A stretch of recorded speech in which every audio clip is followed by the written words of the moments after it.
Well, on Daily Business Edition, our guest tonight is Artur Wróblewski of Łazarski University. Sir, welcome to the show. Hello, good afternoon. We are just after the Davos World Economic Forum. This was the 50th edition of this event when all these jetpacks from the world arrived and met. Poland this year had a special house rented, Polish house, Polish meeting place.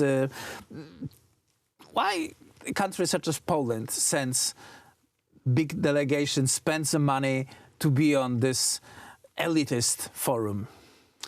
For prestige reasons and for reputation, to build its reputation as an important player and important partner in business in the world. That's why we are doing this and spending money. We should stress also that all those famous businessmen and political leaders arrived to Davos clusters polluting the air. And added to this pollution and CO2 emissions, and at the same time they went there to discuss one of the main topics, how to fight the climate change and how to protect and save environment.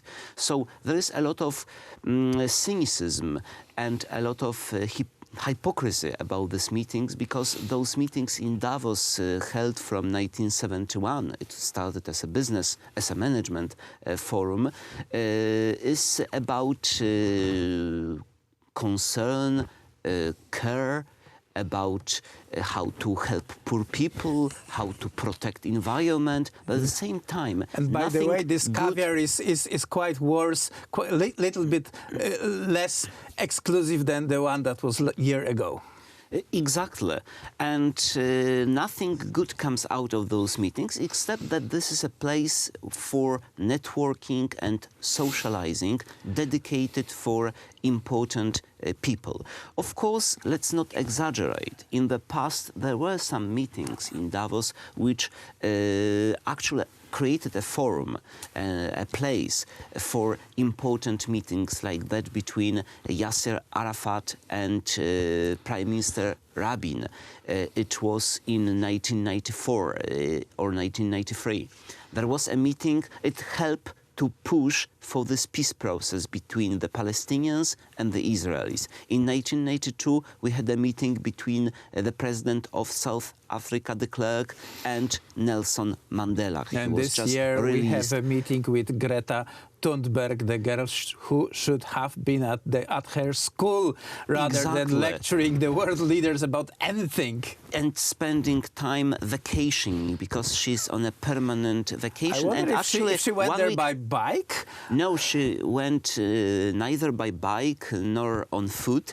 She just arrived by the car. And actually she's a traveler, frequent traveler, so she's adding to the CO2 pollution. I want to remind you that 1 week ago she was in Poland and she went even to Bełchatów, Polish big power factory, but she was not allowed to enter it. But actually she praised later on, I think in Davos, Polish people during her speech, Polish coal miners. Who apparently understand better the climate change and the need of their being laid off in case of climate. She told the audience that she talked to them, and Polish coal miners are absolutely aware of climate change. But I want to say that this is one of the criticism, one of the charges against this Davos meeting, that there's a kind of psychology or a kind of approach which actually, instead of solving problems,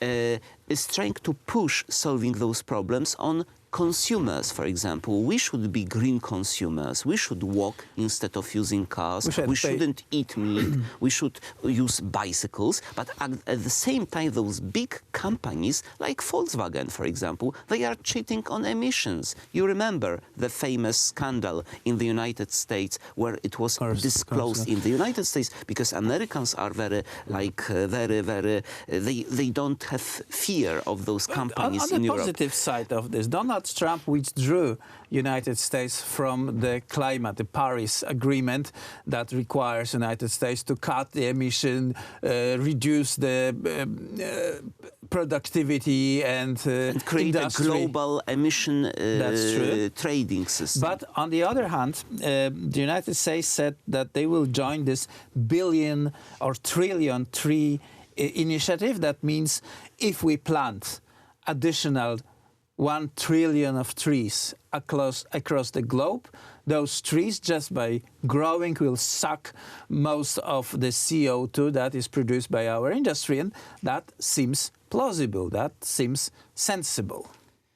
Yes, we can calculate how much the trees can catch of CO2 and other gas emissions contributing to climate change or global warming, and we can find a balance between industrialization, industry or revolution for zero development, and protecting our climate. But first of all, we have to speak truth, and we cannot cheat on this.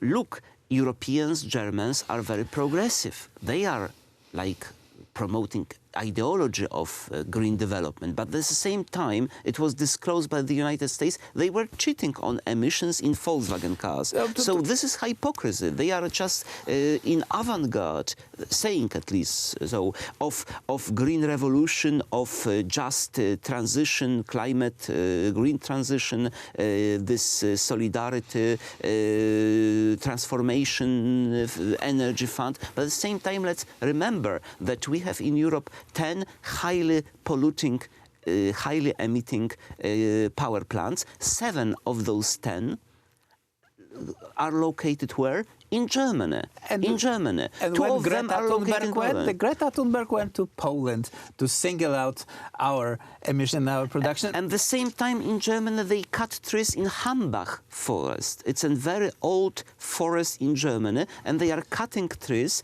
They destroyed old church and 2 villages in order to open land for another lignite. Exactly, place to mine. So we have to speak about this, because we are not those bad boys in Poland who are polluting. Germans are actually polluting more, but they sell the story about green revolution and about EU climate policy, transformation funds. This is kind of ideology they are This is obviously promoting. a BS, but we are living in the situation when more and more people in the world want to live in a better condition. Why African family, mother, father, their 5 children cannot have washing machine, why they cannot have car, why they cannot have Wi-Fi in their house, why they cannot have electric power, clothes, and so on, and so on.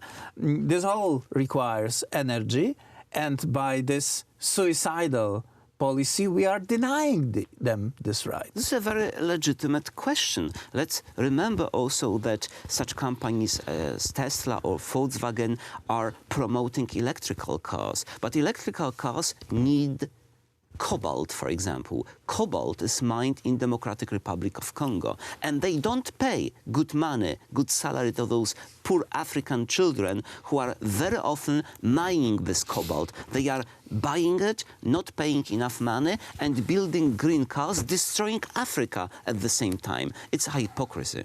It is lots of hypocrisy in Davos, but the caviar is always very good. And champagne. Which says Artur Włodarski of Łazarski University. Sir, thank you very much for this conversation. And that was it for Poland Daily Business.